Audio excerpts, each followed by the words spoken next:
მოგზავართ ნანა შარიქაძე, სოხუმელი, რომელიც უკვე 32 წელიწადია ცხოვრობს საბერძნეთში.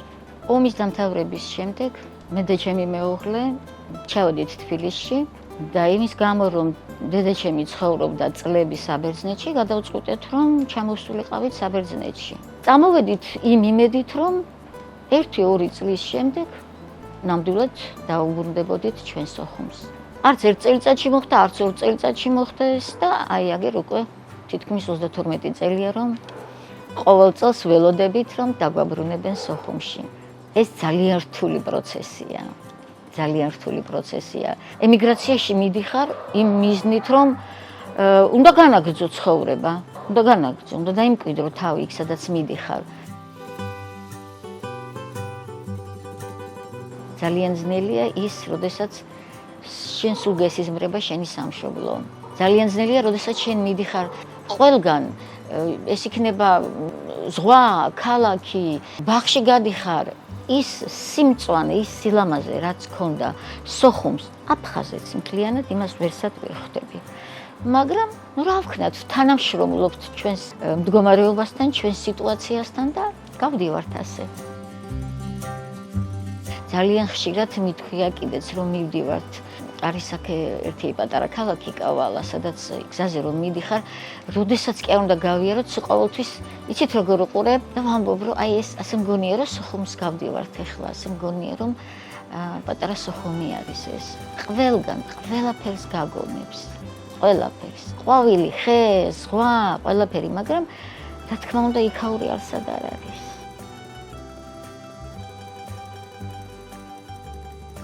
მიგრაციაში თავის დამკვიდრება ნამდვილად რთულია.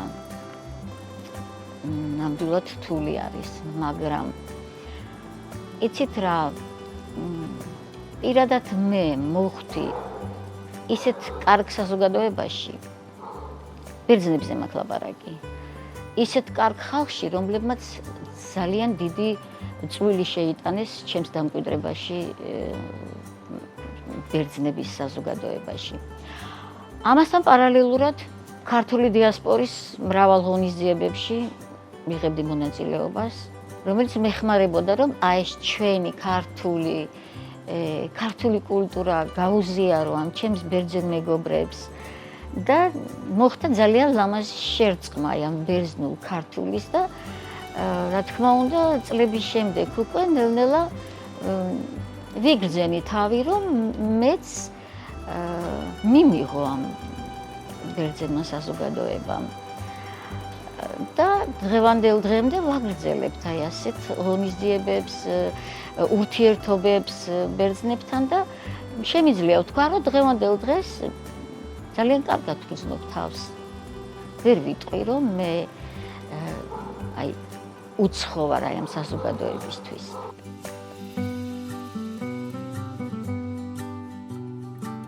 სალონიკში არსებობს ქართული თეატრალური დასი,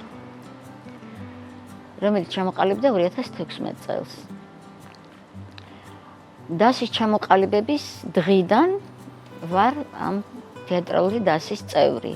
ვთარგმნით ამ ჩვენ ქართულ სპექტაკლებს და ვთამაშობთ ბერძნულ ენაზე. პირველი სპექტაკლი, რომელიც ვითამაშეთ, იყო ჯერ დაიხოცნენ, მერე იქორწინეს.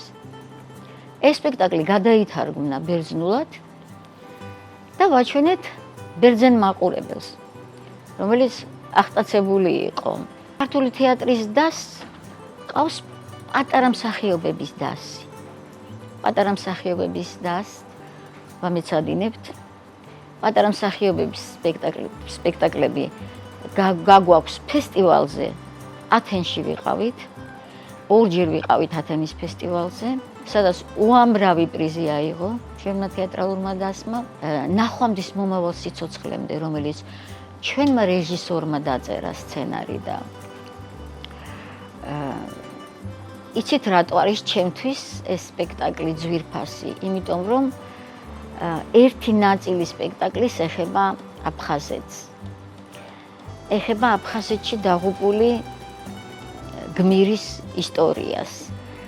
და ჩემთვის ეს სპექტაკლი, აი, არ ვიცი, ალბათ კიდევ უფრო უკეთესი იყო, იმით რომ ჩვენ ბერძნებს ვაჩვენეთ ეს.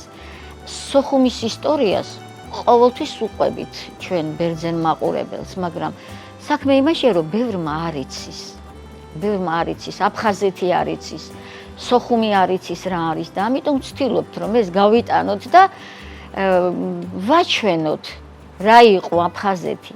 რამხელა საქმე კეთდება ამითი, ხო? ქართული თეატრალური დასი მრავალ ღონისძიებებს ატარებს. ძალიან ხშირად აფხაზეთისადმი მიძღვნილი ღონისძიებები საკონსულოში ტარდება. არ ვივიწყებთ ჩვენ აფხაზეთის დღეებს 27 სექტემბერს. აი საკითხი რომ როგორ ვიმკვიდრებთ თავს, შემოქმედებამ ძალიან დიდი როლი ითამაშა იმაში, თუ როგორ გძნობთ თავს ემიგრაციაში.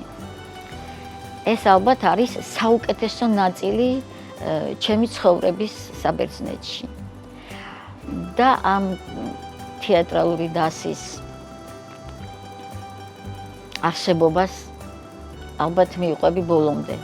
სანამ ვიქნებით მე ბატონი მალხაზ რაზმაძე, რომელიც არის ხელმძღვანელი ამ თეატრალური დასის და ყველა ჩვენი მსახიობი, რომელსაც პირველმა დავიწყეთ ეს და მივყვებით აქამდე, ერთ-ერთ პატარა რაღაცა საქართველოს ნაწილში ვიმყოფებით ყოველთვის, როგორც კი მივდივართ რეპეტიციებზე და ერთმანეთს ხვდებით, იქ კარები იხურება და ჩვენ ვგრძნობთ ჩვენს პატარა საქართველოში თავს, სადაც უბედნიერესები ვართ, უბედნიერესები და ყველაფერს ვაკეთებთ ალბათ იმისთვის, რაც ქართველ ადამიანს შეუძლია რომ გააკეთოს ემიგრაციაში, რომ აი ესე ლამაზად წარმოაჩინოს ქართველი უცხო ქვეყანაში. აგვიჩნდა ჩვენც ესეთი სურვილი და ალბათ შესაძლებლობებიც გვექნება, რომ ჩვენი სპექტაკლები ჩავიტანოთ საქართველოში და ჩვენ მშობლიურ მხარეს ჩვენს ქართველებს ვაჩვენოთ, რას ვაკეთებთ ჩვენ ემიგრაციაში. აფხაზეთელებს მინდა უთხრა, რომ უნდა ახსოვდეთ ის სიყვარული, რომელიც მათ ქართველებმა მისცეს. ეს პირადად აფხაზებს მინდა რომ გადავცე.